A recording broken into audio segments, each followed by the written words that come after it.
Hello everyone, this is AskJoshy. Welcome to Game 1 in a best of 3 series being played between StarCraft.Bomber, he's the red Terran up here on the top side of Antiga Shipyard, and his opponent TSL.Polt, the blue Terran down on the bottom right spawn. This is cross positions only, and just as a note, they are playing on a version of the map with normal minerals in the middle instead of gold minerals. Don't know if it'll end up mattering, but we'll see as this game unfolds. So lovely TVT here for the finals of the IPL4 Online Qualifier number 2.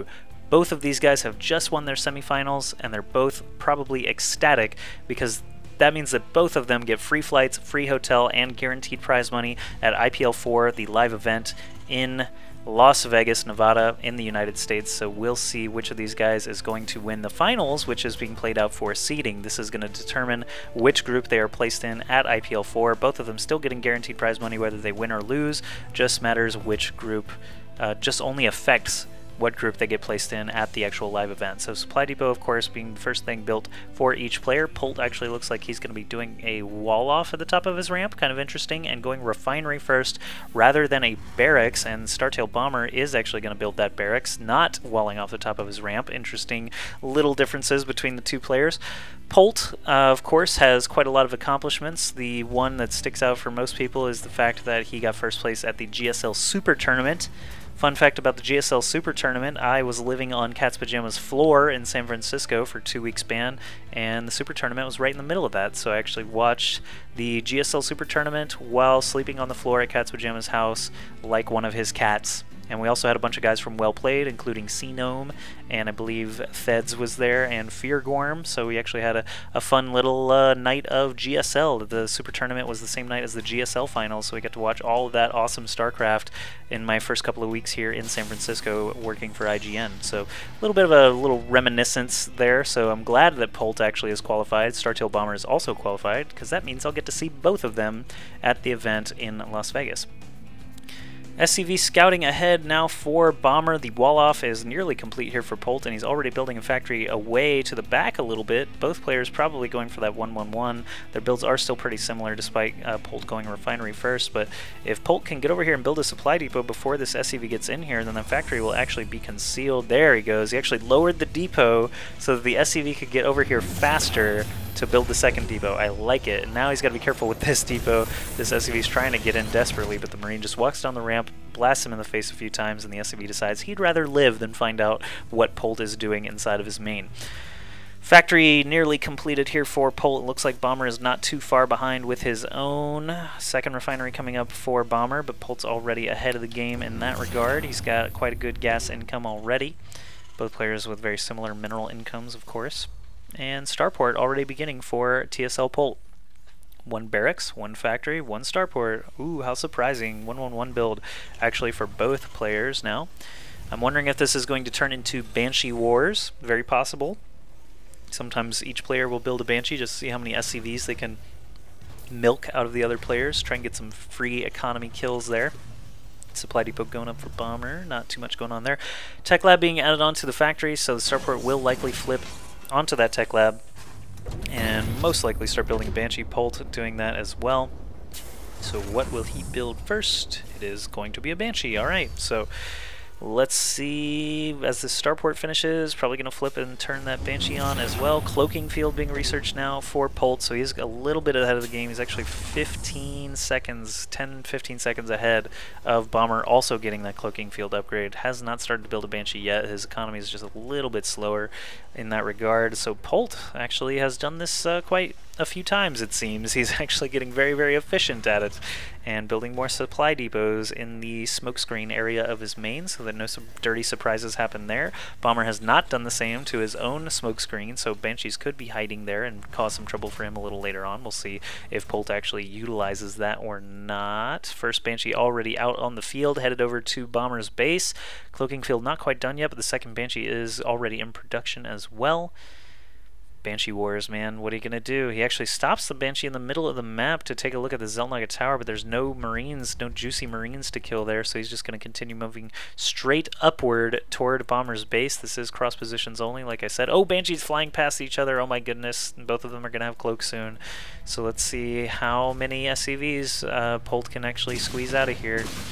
Marines already reacting. Cloak is not quite finished yet. He's going to grab a couple of kills already. 2 kills for this Banshee, and Cloak is going to finish. 3 kills for the Banshee. They do just barely, slightly outrange these Marines. Now Cloak is applied, and he's going to start working on the SCVs, building that turret. I like that move. He's going to kill as many Marines as he can, because obviously they're the danger here. He can always fly away from a turret, but he needs to kill these SCVs that are building it. He's going to just rack up so many kills. 12 kills already there for Polt before Bomber even arrives into the main of Polt. He's going to kill 2 Marines pretty quickly. Don't see any SCVs, but he does have enough energy for a scan. He's going to need his Marines to be right underneath that Banshee. This one up here for Polt, still 12 kills. Trying to pick off the tech lab, but they are going to get repaired. Those SCVs are going to get that thing repaired quickly. Scan goes down. Does Polt have enough firepower to take out the Banshee? 32 HP remains, and the Viking is so close by. He's going to land 1-2 rocket strikes, and the Banshee is dead. So Polt, advantage in this game so far. 13 kills on his Banshee, and the second Banshee has now arrived, has 0 kills, but it is going to be able to finish off the tech lab. It's actually just going to burn down, and he's going to apply Cloak to that second Banshee. Bomber never got a second Banshee into Polt's base, so Polt is just running wild right now. He's got 2 Banshees still alive compared to Bomber's 0. Both players building Ravens, because that's the next logical step when you've already got a starport with a tech lab on it. Thankfully for Bomber, Ravens will continue to build even after the tech lab is destroyed, so both players have their detection up in the air. This Banshee is finally going to fall with only 1 kill to its name. The other Banshee looks like it has returned all the way home to get repaired up. 13 kills. That Sergeant is pretty valuable there. 20 HP remaining is... I think Bomber is actually going to catch this. Ravens are a little bit slower, but once it eventually catches up, he's gonna just take 1 blast and be killed, or his cloaking will run out and the Viking will kill it anyway. Hooray! Hooray for Bomber. Alright, so Bomber, meanwhile, during all that Banshee dancing around, has got a command center started back at his main. Polt already has got an orbital command finished over at his natural, and he's got turrets in place as well. Polt is just slightly ahead in basically every facet of this game. Bomber falling incrementally behind. This is not looking so good for him. He does have some tanks and Marines. Let's look at just the unit tab right now. 2 tanks, 5 Marines versus 1 tank, 11 Marines. Still 1 Banshee operational as well. I have to imagine it's getting repaired up. Yes, it did get fully repaired, so Polt just chilling like a villain outside of his natural, waiting for anything Bomber might throw at him. 2 more barracks being created now for Bomber. Engineering bay is complete. Check out this poor SCV. He's actually built himself into a hole. He could just drop the supply depot, but I don't even think he realizes this SCV can't mine, because there's no idle SCVs when you're stuck and moving around like that. So finally he does drop the depot, and the SCV is allowed to mine again. Bomber and his SCVs, man. Sometimes I just don't know with this guy, but here we go. +1 infantry weapons, level 1 for Polt. Siege tech on the way. He does have a couple of tanks on the ground there. Banshee, 2 Vikings, Raven. He's got enough anti-air firepower to actually be able to deal with these 2 Vikings from Bomber. He may even score a free Viking kill here if the Marine would just shoot it. There it goes. More advantage for Polt. Siege tanks sieging up. Oh, he's going to walk right into that blind fire from the siege tanks and actually survive with everything. Alright, I guess that wasn't so bad. It looks like an auto turret was baited out of Bomber. So that's a little bit of energy missing that could be used toward a PDD. Actually, he's still got enough for a PDD, so he'll be fine, but notably, Polt has more energy on his Raven than Bomber does. Looks like back at home we have the starport moving around, wiggling and jiggling a little bit. Barracks number 3 right there, getting added onto that tech lab instead. Starport, not sure where you're headed there, it's just flying around aimlessly. Starport for Bomber still add-on less. He has not added on a reactor or a tech lab to get that extra functionality out of it. He has landed his orbital command finally over at the natural, but Polt is just pulled so far ahead in economy. Look at that, more harvesters, more mineral income, more gas income. Bomber finally slowly catching up, and Polt just pulling ahead now by 20-ish supply.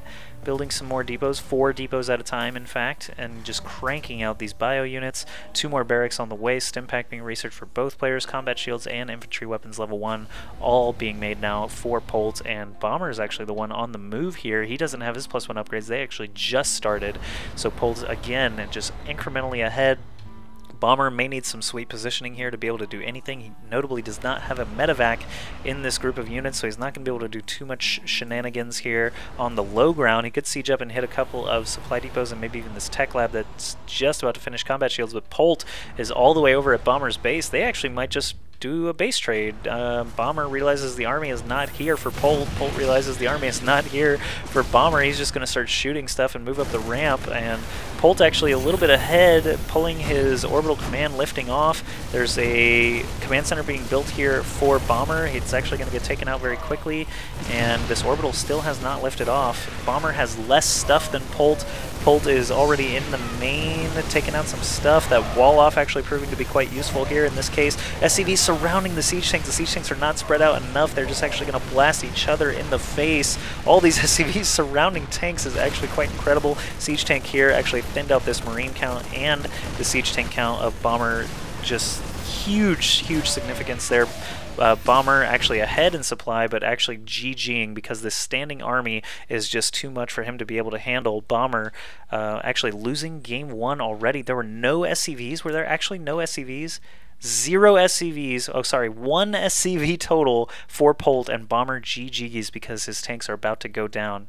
Actually, that's pretty crazy stuff. He didn't even use his SCVs to try and defend against this, mostly because there's just not enough anti-air here to deal with the anti-air and the forces that Polt has here. So a little bit of a crazy ending to game 1, but it is a best of 3 series, so Bomber has a chance to try and fight for that higher seeding at IPL4. Let's go into game 2 now and see if Polt can seal the deal or if Bomber will claw his way back into contention.